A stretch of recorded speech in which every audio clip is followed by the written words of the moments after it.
hello लोगोफोर माबोरै दं खबरा बारि देखायनो नागिरदों बारि नोंसिनो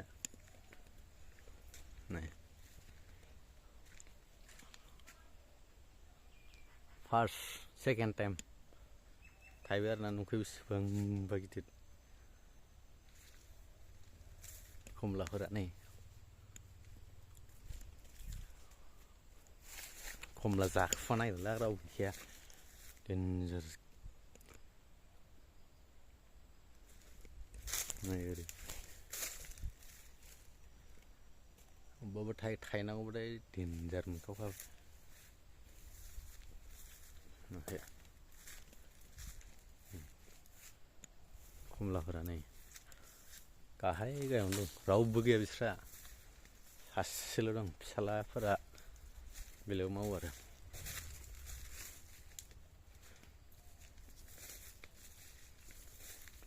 हाख'ला हारसिं नालाय बोराया बानलु बोरदोनफोरनि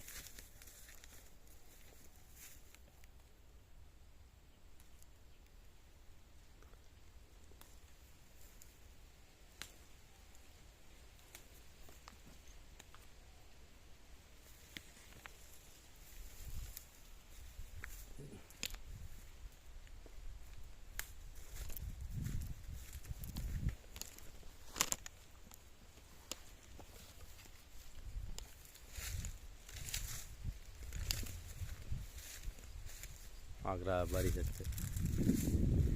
नैबेयाव फाथै गायदोंमोन हास्लाबासै मानसियानो फाथै गायनायनि फर्मुलाया सेस हाग्रा बुंजोब्बाय गिदिरमोन नै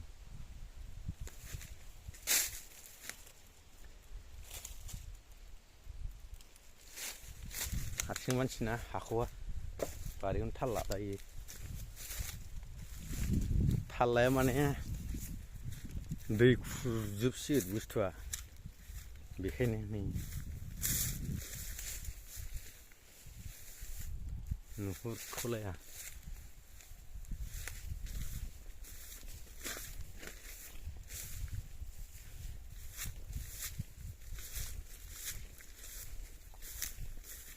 ओरै खमला गायलाजोब्बायमोन नै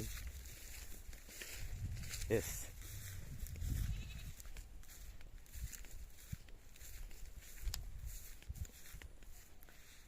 अनाखाना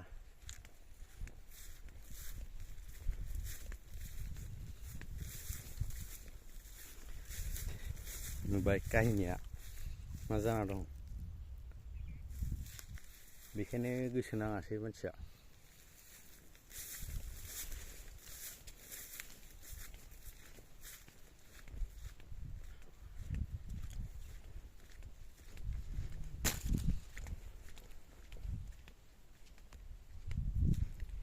नै नुवाखै माबायदि जालाजोबखो खालमासि दैज्लाङावलाय थांसिन आरोना गलदै बियो गलदै होनो दैमाया ओरै आरोना दा खारखुन्दायाव थांसिन नै बियो खालमासि दैज्लाङावसो नै बागाना बेना बेयावनो दंथारो नै ओरै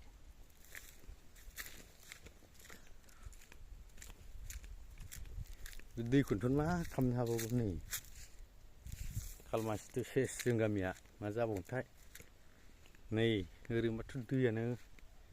फैया बेयाव गलदैया आरो एमकेम खाथिनि आरोना बै खान्दालगुरि खाथिनि गामि खालमासि सेस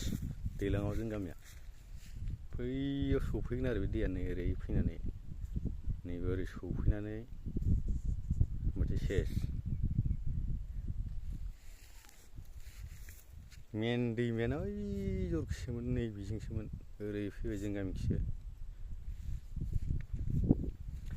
एसे गिदिर बारि खांबायमोन नै खस्थ' 7 बोसोरसो